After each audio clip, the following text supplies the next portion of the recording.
Sabado. Good afternoon. Are you hungry? Are you weak? Are we still in fasting? Good afternoon. Welcome to CCF Eastwood. I'm happy to be assigned today to be called to deliver God's message. And it's surely a privilege, First and foremost, I will share with you later on how I have benefited from this message even before I even share this to you. So, real faith. We are now studying the book of James. Okay? Uh, you can take a picture of this so that you have an idea where we are heading.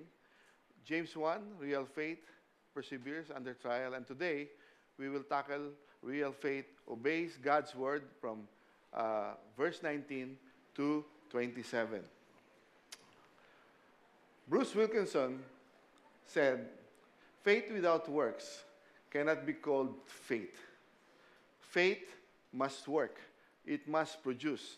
It must be visible. Verbal faith is not enough. Mental faith is insufficient.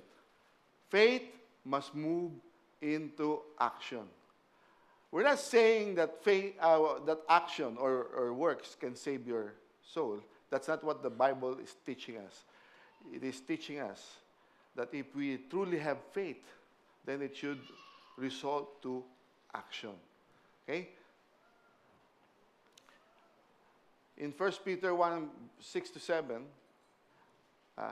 in this you greatly rejoice, even though now for a little while, if necessary, you have been distressed by various trials, so that the proof of your faith, being more precious than gold, which is perishable, even though tested by fire, may be found to result in praise and glory and honor at the revelation of Jesus Christ. What a wonderful writing. Our faith is being compared to gold. Right? It is one of the precious stones that we have on this earth. No? And we are, our faith is being compared, it is being processed into becoming like gold. Okay? So today, our title is Real Faith Obeys God's Word. Okay?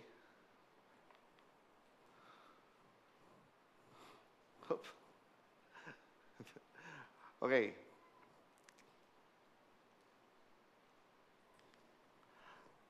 Okay. I thought that this is going to be an easy message to deliver. When I first saw the title, Obey God's Word. As someone who preaches God's Word, it has always been my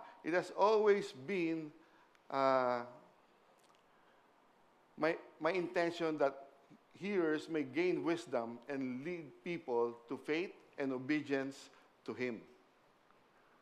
But when I tread through the familiar verses, I realized that this one won't be easy. The word cut deep into my being and I even asked myself, am I the right person to speak of this topic? So, therefore, in reference to James 19 to 27, let us all stand and shall we read the verse together.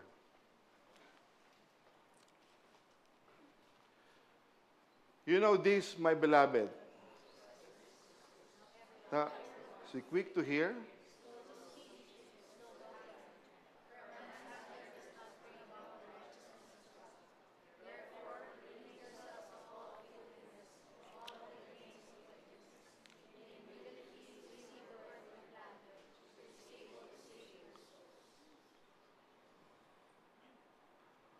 But prove yourselves doers of the word.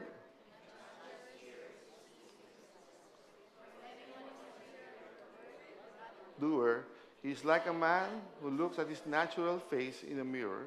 For once he has looked at himself and gone away, he has immediately forgotten what kind of person he was. But one who has looked intently at the perfect law, the law of freedom, and has continued in it, not having become forgetful hearer, but an active doer, this person will be blessed in what he does.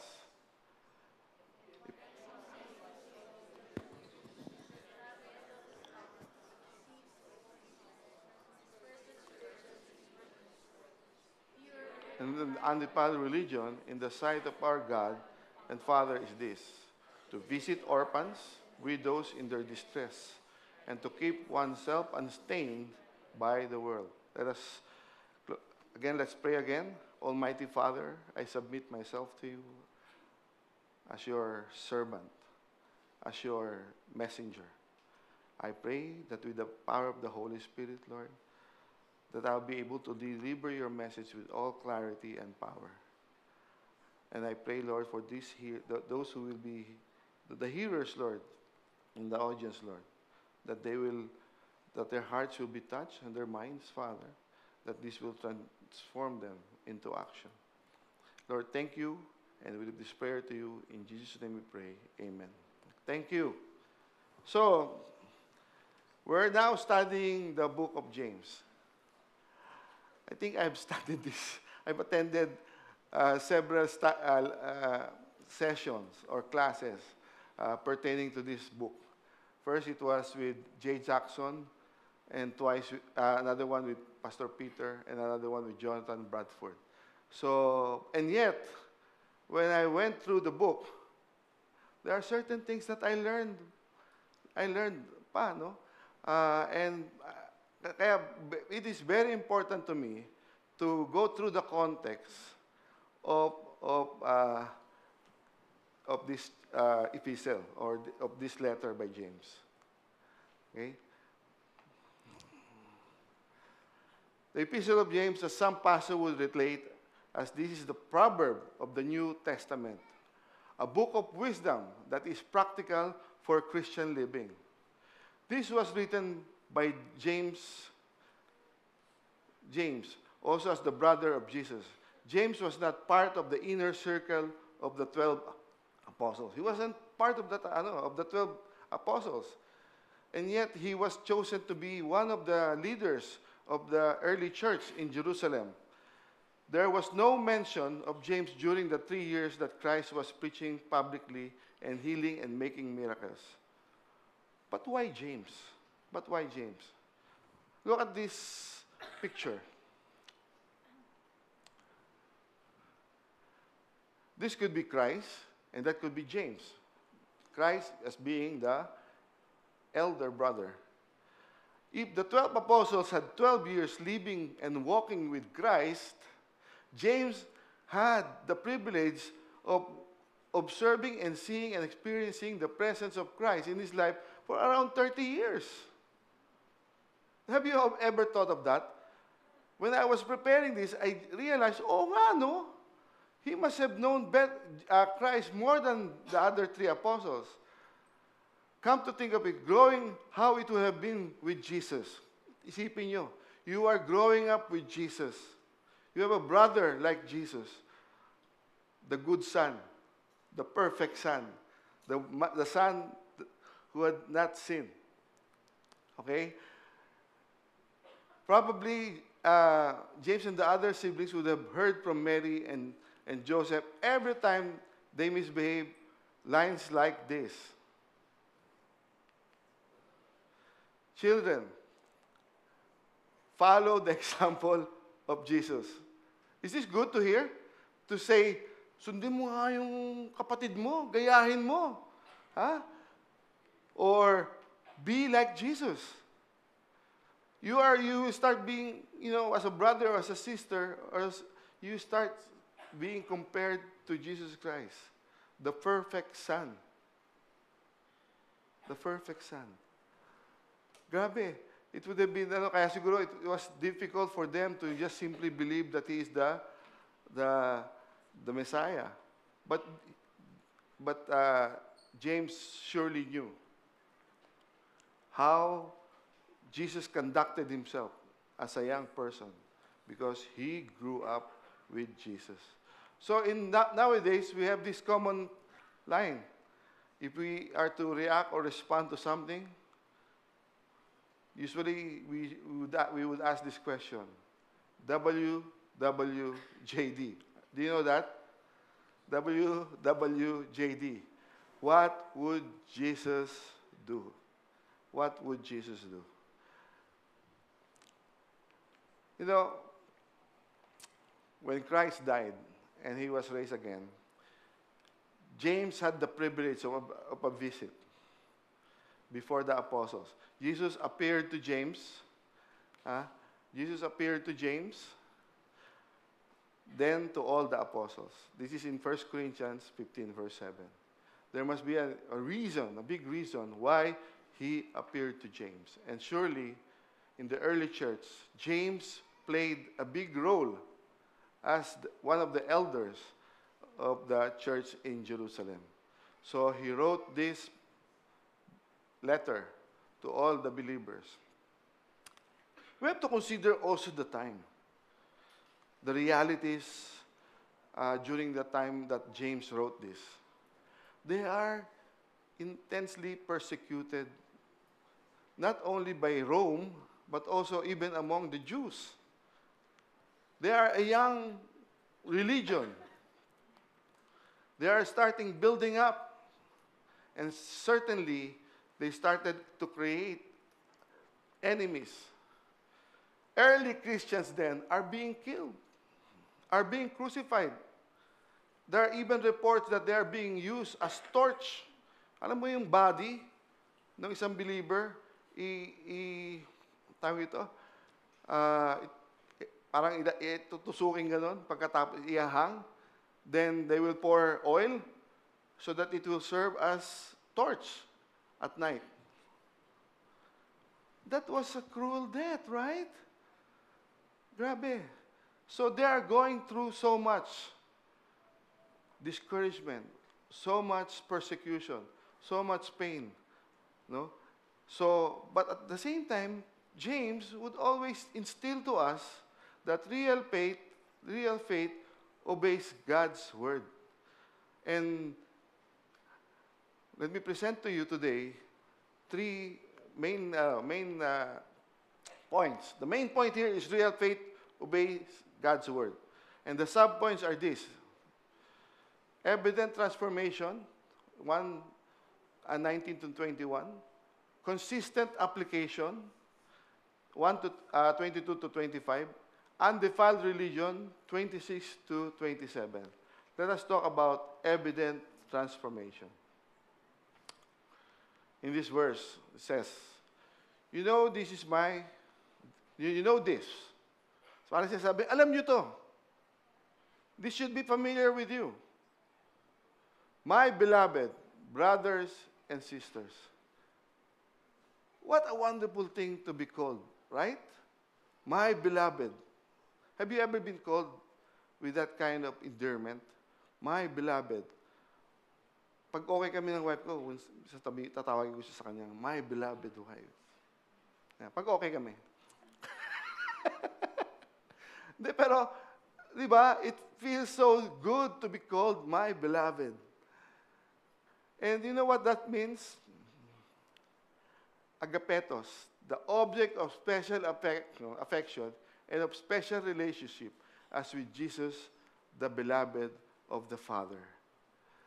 Here, James addressed the readers of the epistle as beloved, brothers and sisters. The Greek word agapetos basically express that relationship. All believers in Christ are beloved to our Heavenly Father. Consider ourselves children of God.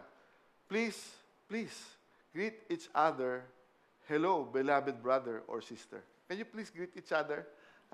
Beloved brother or sister, or beloved, my beloved son.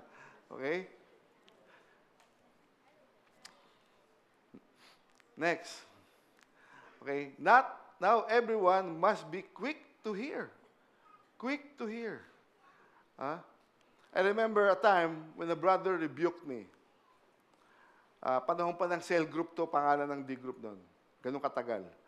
Rebuked me because unknowingly, I cut him while he was sharing his thoughts. No?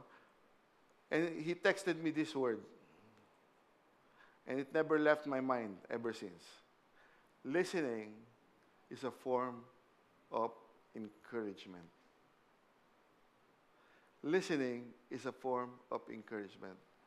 Dumadin ako sa time na, because of your excitement about your thoughts, you just want to share it. You just want to continue sharing it, and you don't like being cut or being, you don't want like other people to share. Kaya minsan, ganyan sa D-group eh. Diba? Na-experience nyo ba yan sa D-group? Lahat sabay-sabay nagsishare. At di mo maintindihan, what are they talking about? But this is one thing that I learned. Listening is a form of encouragement. Therefore, we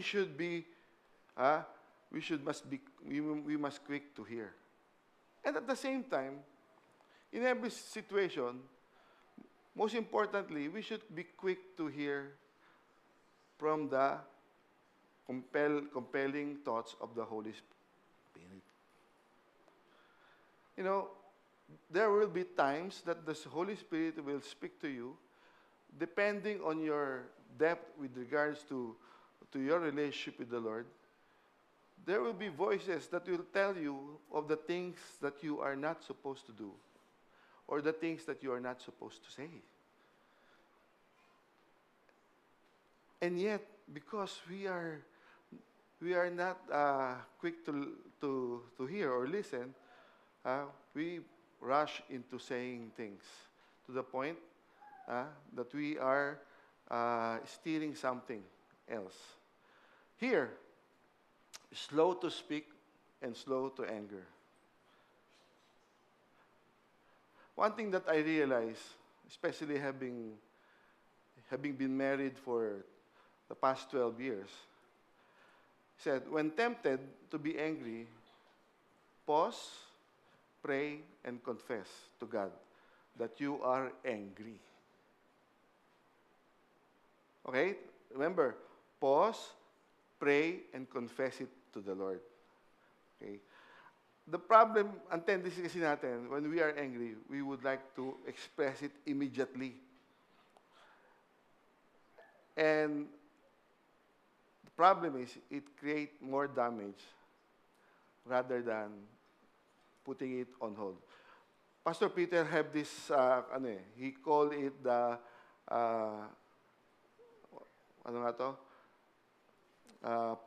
something like a pause hold, no? Suspense file, sorry, okay? I remember in our early years of marriage, when she's not happy, my wife would send me, by the way, my wife, may I introduce you my wife, my beautiful wife, no? I asked her permission. Okay? She would send me angry text messages. Ang haba. Sabi ko, how can she text that fast? Kasi nagte-text pala ako ng respond ko, isa pang mahaba.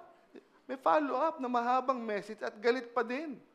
Sabi ko, grabe. Until finally, I asked her,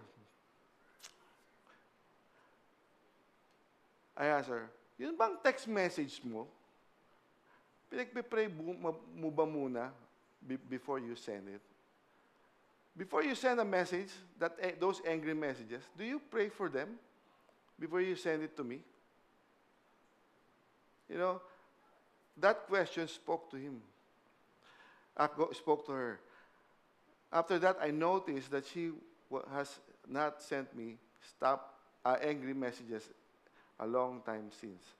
She confessed that because of that question, napaisip siya and always seek the Holy Spirit to guide him. Praise the Lord. Palakpakan po natin Panginoon.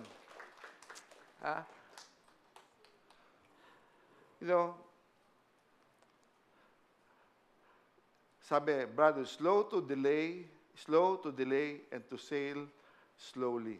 Okay? Slow. Delay. Be deliberate, and to sail slowly. Don't rush when you are angry. Okay? Don't rush. So, I will present this to you. Una, you have to calm down. How would you calm down if you are angry? If you are in the emotional height of your anger? pray. Ito yung ibang ano to, ano?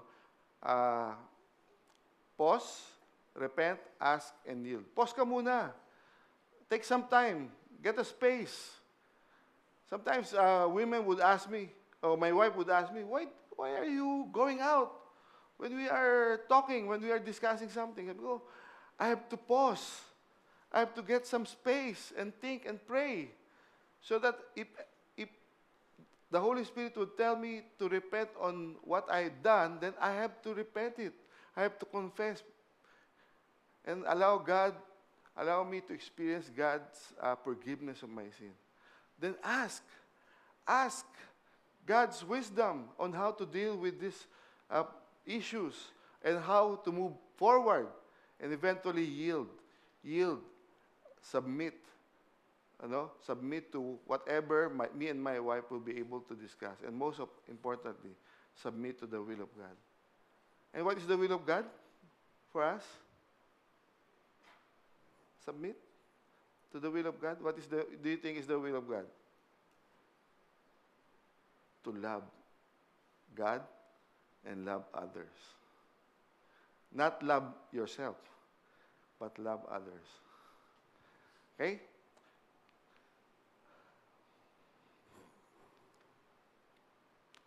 Next is be careful how you process your thinking. Do not make emotional decisions. This was advised to me by my former discipler, Pastor J.P. Masakayan, when I was also in the height of an emotional turmoil, that there are certain things that I wanted to do, and one of them is to resign from work. And he gave me this advice. Be careful on how you process your thinking.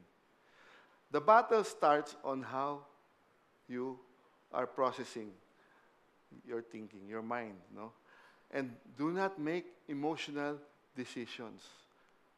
Emotional decisions would usually lead us to wrong decisions, wrong actions, and wrong results. So do not make emotional decisions. Okay? Next, mass anger does not bring about the righteousness of God. Our anger, how we handle our emotions, has always been a stumbling block for the people around us that watches us day in, day out, not to believe in Jesus. We become a stumbling block for people to receive the gospel because on how we behave, how we handle our anger, our emotional challenges. The sad thing is that they could be your parents, they could be your siblings, they could be your children. I remember when I was still an animation director, I lose it, no? I got angry with one of my animators, and to the point that I threw pencils, no? And my discipler then reminded me about the story of Moses. Do you know the story of Moses? Right? Everybody knew the story of Moses. He led the Israelites to cross the Red Sea to eventually reach the Promised Land. But the sad thing here is this. He never reached the Promised Land while alive on this earth. Yes, he promised during the transfiguration. He entered through the transfiguration, but not during when he was still alive on this earth. Why? Because he got angry.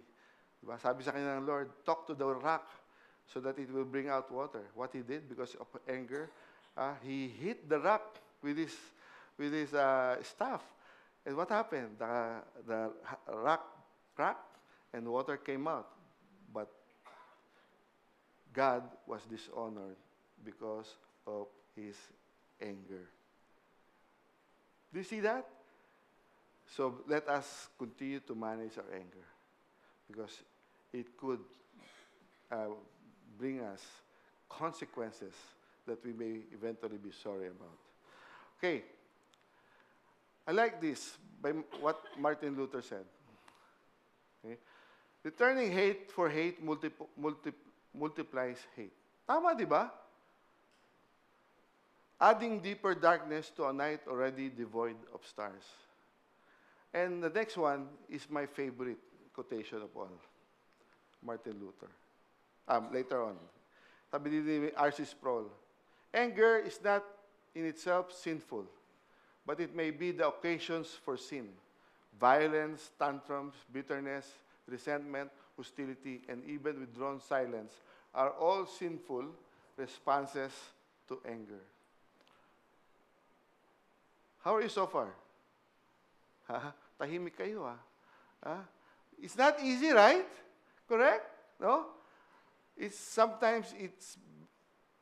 There's some satisfaction sometimes that when we able to release our anger. But that is only those are temporary things only. Martin Luther continued. This is what I was saying, my favorite verse. Let us read it together.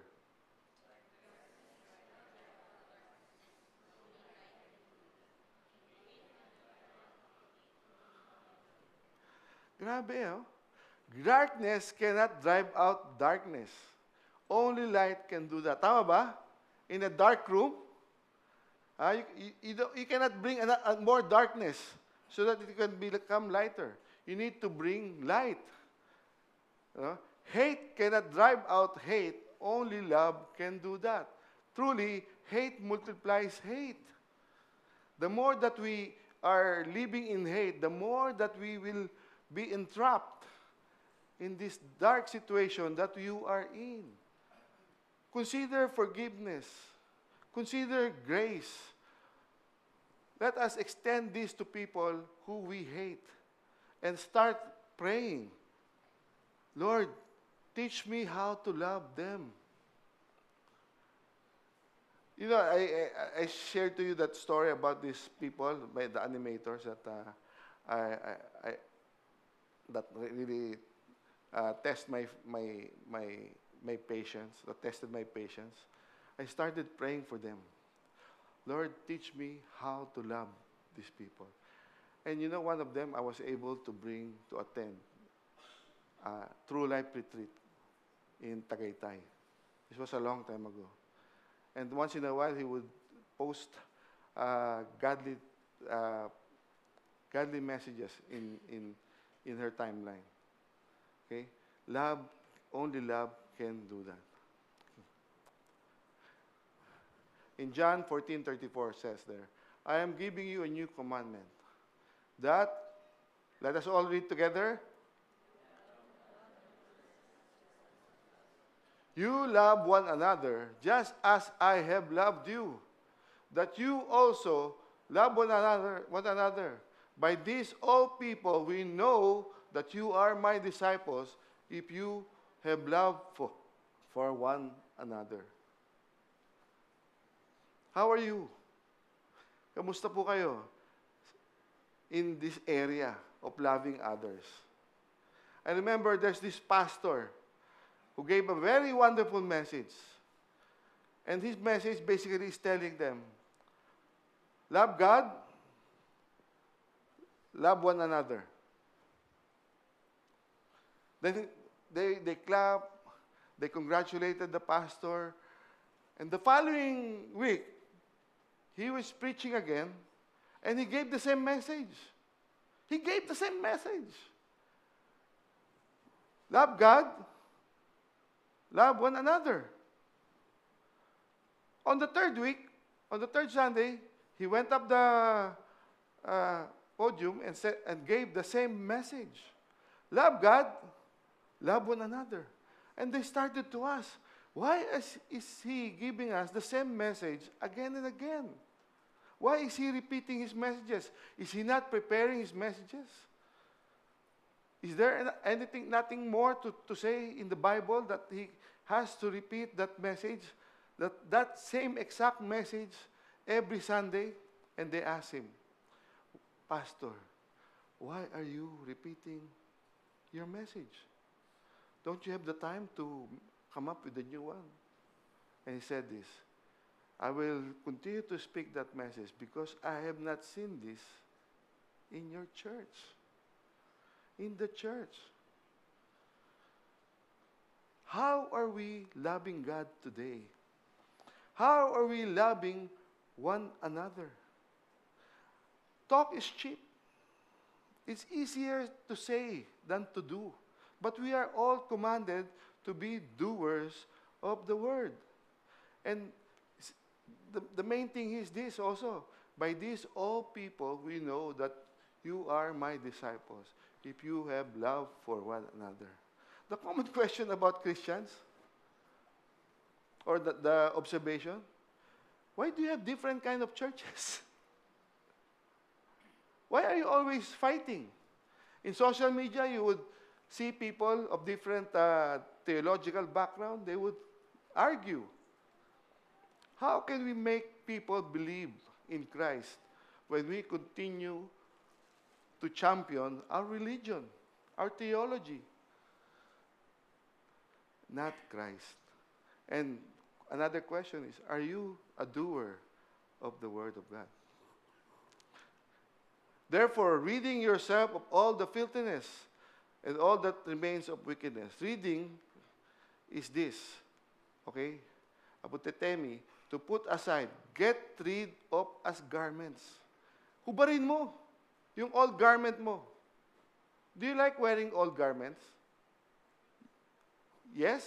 Yung tipong namamaho na? Ha? Kasi nga dahil ang dumi na eh.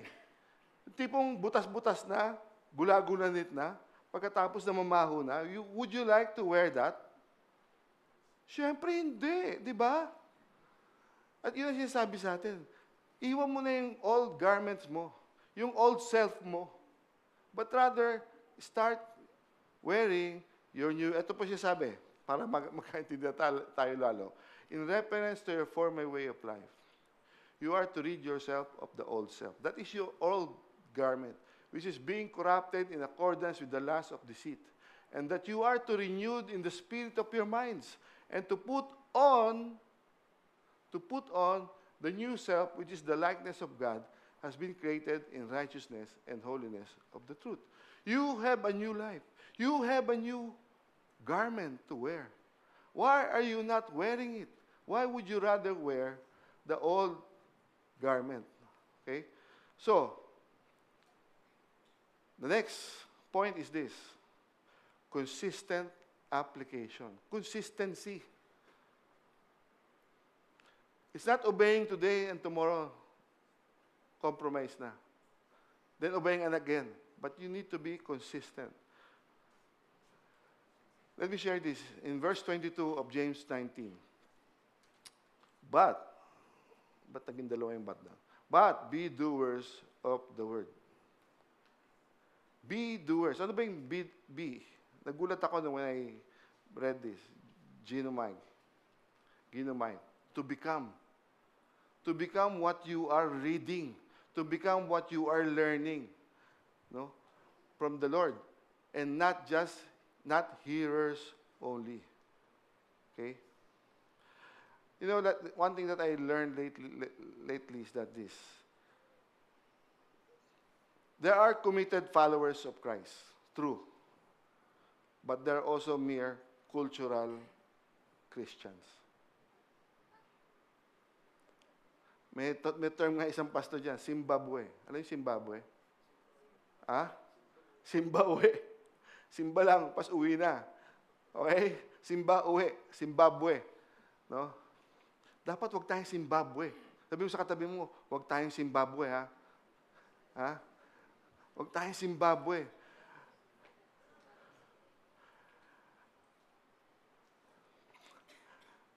Ang isa pang ano dyan is, today, in 2026, how would you assess your Christian walk or your walk with the Lord? Are you a better Christian now than last year? Are you a better Christian now than last year? Start assessing yourself.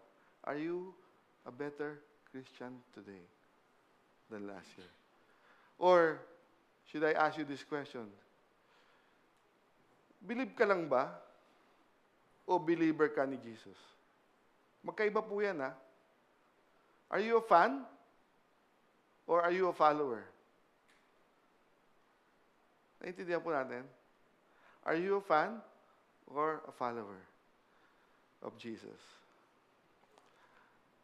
The word implanted. In humility, receive the word implanted, which is able to save your souls.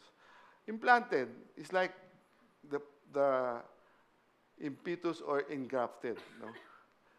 Grafting. Familiar po kayo? Science, elementary, there's a tree, ikakat, pagkatapos you will engraft another part of a plant so that it will, that engrafted plant will continue to grow. Okay? Which is called stock. The stock is a symbolism, could be of Jesus. Then the skion is you. Then you will be grafted there, wrapped. It could be, you will be wrapped by the Holy Spirit. Then, diba, you will receive nourishment so that you will grow. Therefore, you will continue to grow and be fruitful. Okay. Make my joy complete by being of the same mind. This is about humility. Maintaining the same love, united in spirit, intent in one purpose. We should all be united, functioning in one purpose, in the same love and in the same mind. Okay? Then, do nothing from selfish or empty conceit, but with humility, consider one another as more important than yourselves. Do not merely look out for your own personal interests, but also for the interests of others.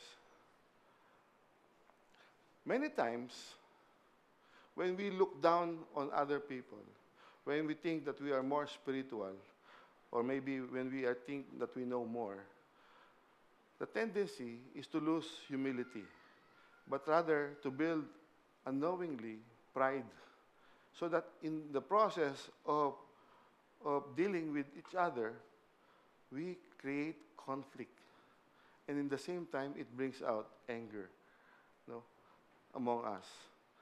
So sabi dito, do not merely look at your own personal interests, but also for the interests of others. Paano gagawin? With humility. Have this attitude to yourself, which was also in Christ Jesus, who, as he already existed in the form of God, did not consider equality with God something to be grasped. Sometimes when we get into a certain level of position, of achievement, of importance, of popularity, sometimes it goes into our mind. No? And to the point that unknowingly, we are losing our own humility. So we are being reminded here, did not consider equality with God something to be grasped, but emptied himself by taking the form of a bondservant and being born in the likeness of men, and being found in the appearance as a man, he humbled himself by becoming obedient to the point of death on a cross. When we were in Canada, these verses were shared to us. Because me and my wife, in a wonderful place like Canada, we are going through some kind of problem as well, relational problem. And our discipler then, they call it intentional discipleship. We are asked to memorize this. And as you can see, I have not succeeded yet, so I have to read. But it is in my heart. For if anyone is a hearer of the word and not a doer, is like a man who looks at his natural face in the mirror. For once he had looked at himself and gone away, he has immediately forgotten what kind of a person he was. Look at me. Di ba? Parang natutulog lang.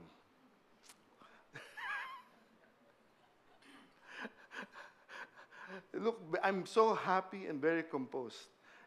last New Year, this was tested. I, I, I intentionally wanted to have a laid back celebration of New Year. All that I was looking for is our breaking of the bread.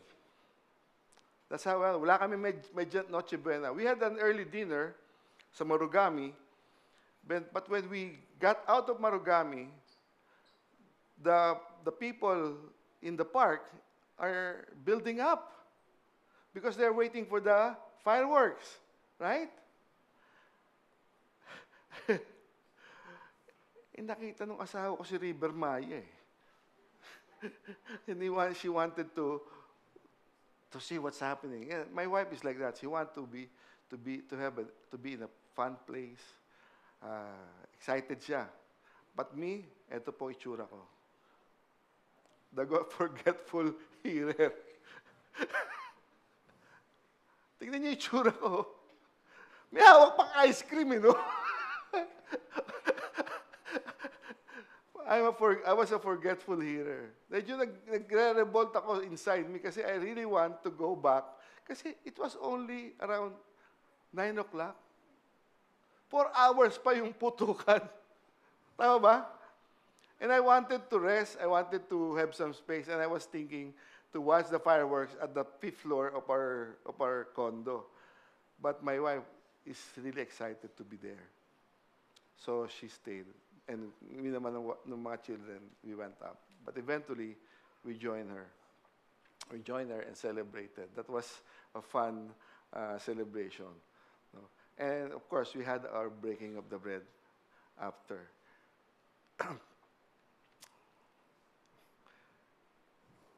You see this funny guy? He's my son. He's Manu. No?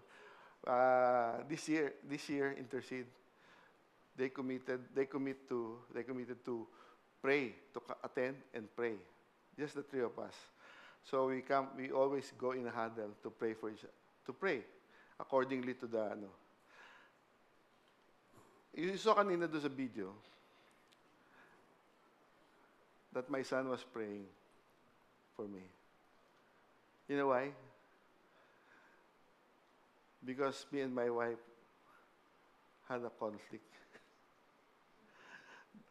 I don't know if that's that morning or the day before. And he came to me. Manu came to me. Daddy, akala ko he wanted to be prayed for. Sabi niya sa akin, Daddy, can I pray for you? Huh? You be the one praying for me? Sure. Then I gave her the ID, and you cannot see it. I gave her the prayer warrior ID, and he prayed for me.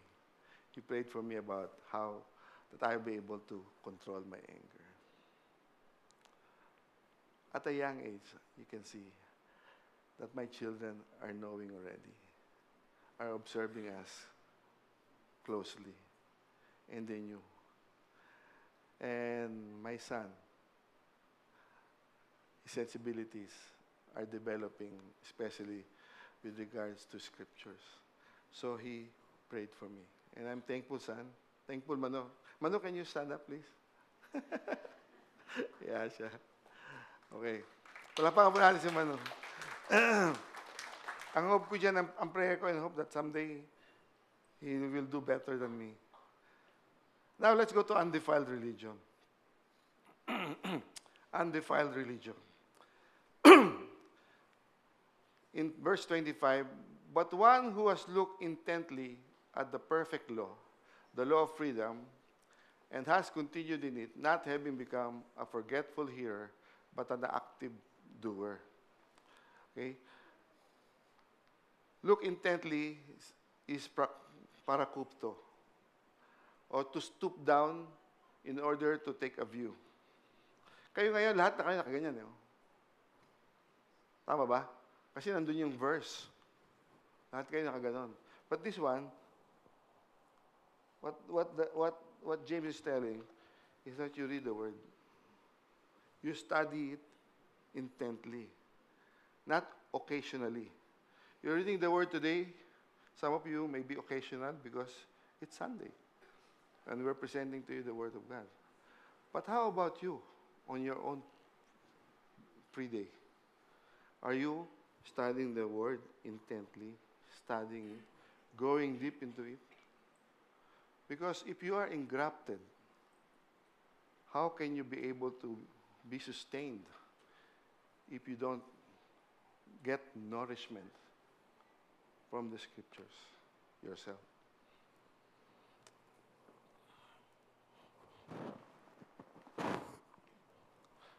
So, para kupto, you have to stoop down and be intent in your study of the Word.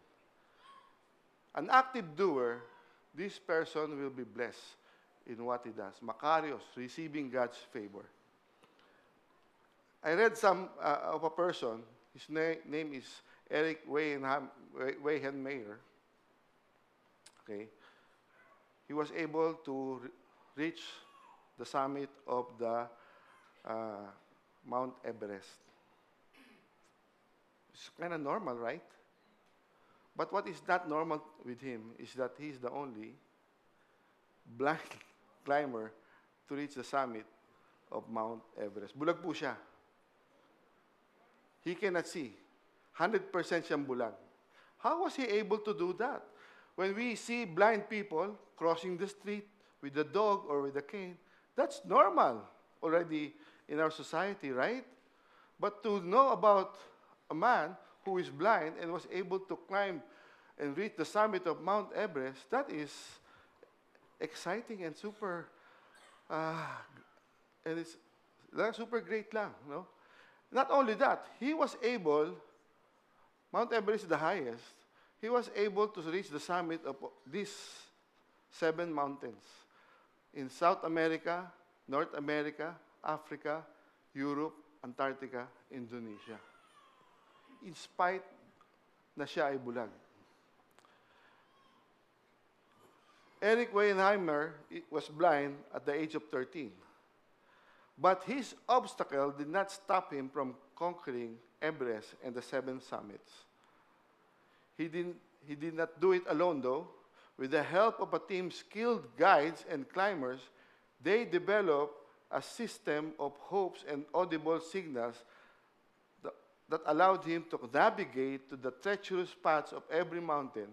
Eric had to rely completely on his teammates, listening to instruction and feeling the ground under his feet.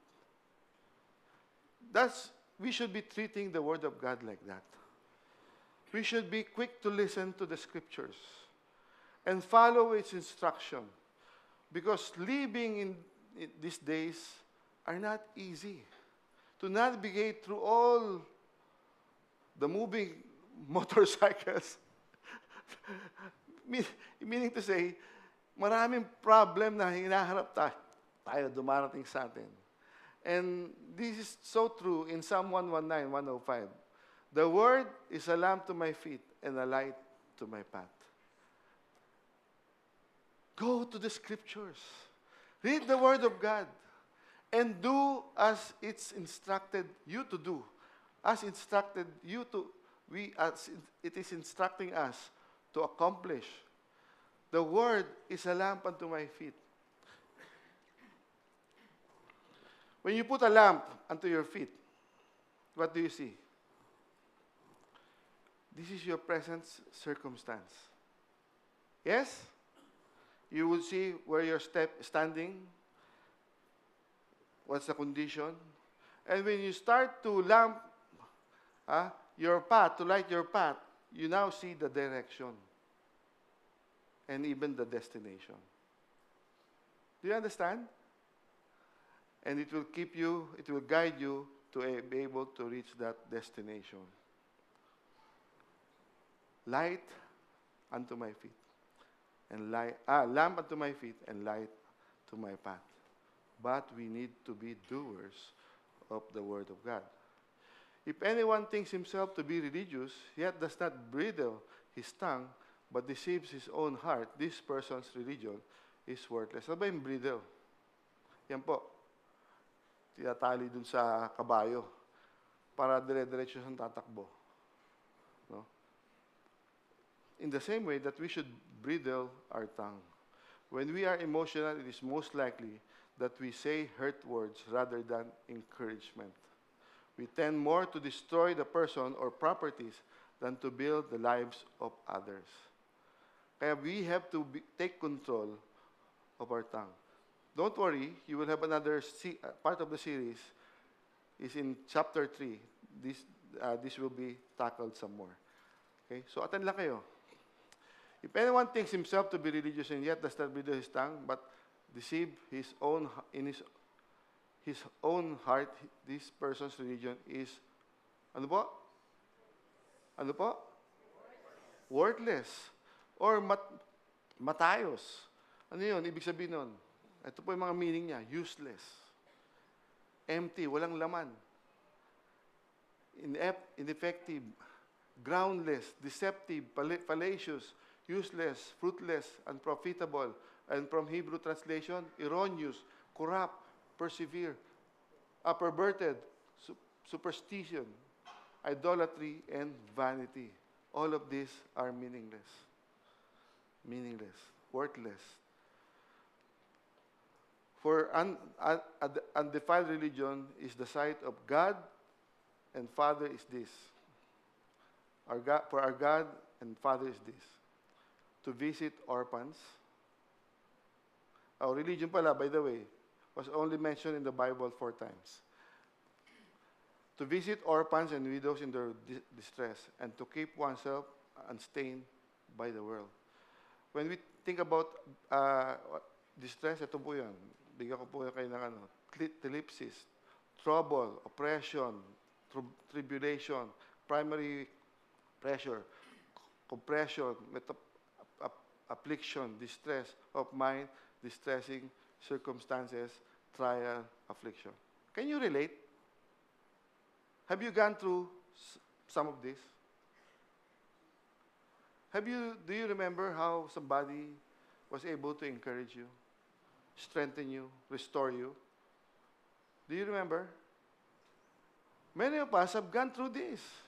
Please always remember that another brother or sister came to us, came to you to encourage you. Kaya it is napaka-importante po yung ating IDC next week. Brokenness. Because we live in a broken world. In a broken generation. We live with the broken generation. And what is the command?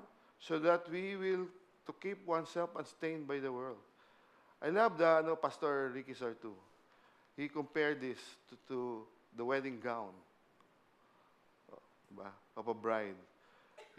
The wedding, sino ba mga kinasal rito? Diba yung wedding gown nyo, you don't want to be stained. Right? You wanted it to be white, clean. So that when you come face to face with your groom, you won't worry anything about the stain. In Revelation 12:97, let us rejoice and be glad and give glory to Him. For the marriage of the Lamb has come and His bride has made herself ready. It was given to her to clothe herself in fine linen, bright and clean. For the fine linen is the righteous act of the saints. So how can we make ourselves unstained? We were reminded by Pastor Peter to rejoice in trials, pray for wisdom, persevere.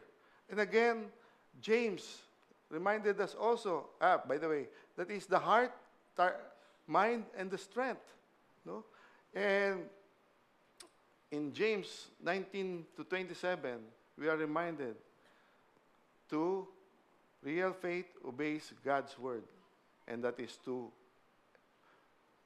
show evident transformation, to be consistent applying the word of God, and live an undefiled religion. James truly is the Proverbs of the New Testament. He is talking to you, talking to us, helping us on how we process our thinking and how we will process our emotions. Because it is important to show who we are, that we are in the Lord, that we are in Christ. in today's realities, when we look at all those reels, TikTok, and other videos, you get to see supposedly a strong Christian nation, and yet doing unchristian acts uh, against the young, against the women.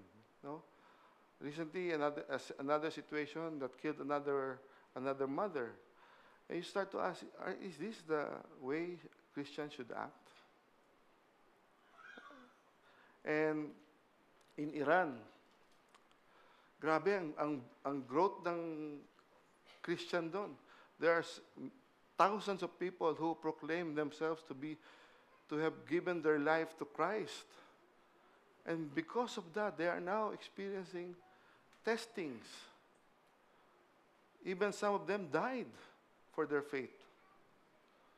Can you relate the context to our realities today? When James wrote this, he is in the same situation. They are in the same situation at that time.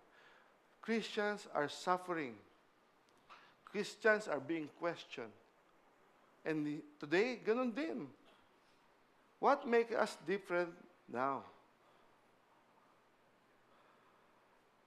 When you see the news and you see in Christian-like action persecuting immigrants, children and women, even to the point of killing some of them, you start to ask, how are we supposed to deal with this?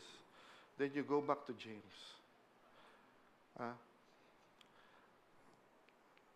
Real faith obeys. Obey what Jesus Christ had taught us. Obey what Jesus Christ had shown to us by his example. He never became violent against another human being, but he is more a channel of blessing and more a channel of love. So today, are we becoming more Christ-like in how we handle our emotions, our thoughts, in what we do? What about how we respond to corruption, poverty, people in distress, and against injustices? Just what like Paul the Apostle wrote, the days are evil. We all live in a broken world, broken generation. Our world needs us, the church, to make an impact. Jesus is coming soon. How are we dealing with this? First, you need to be engrafted with Jesus. You need Jesus in your life. If you don't have Jesus in your life, you pray with me later. And to be like Jesus on how we respond to all this. Why am I saying this? Because James, the half-brother of Christ, had most likely observed and seen this in the life of Jesus growing up. Shall we all stand?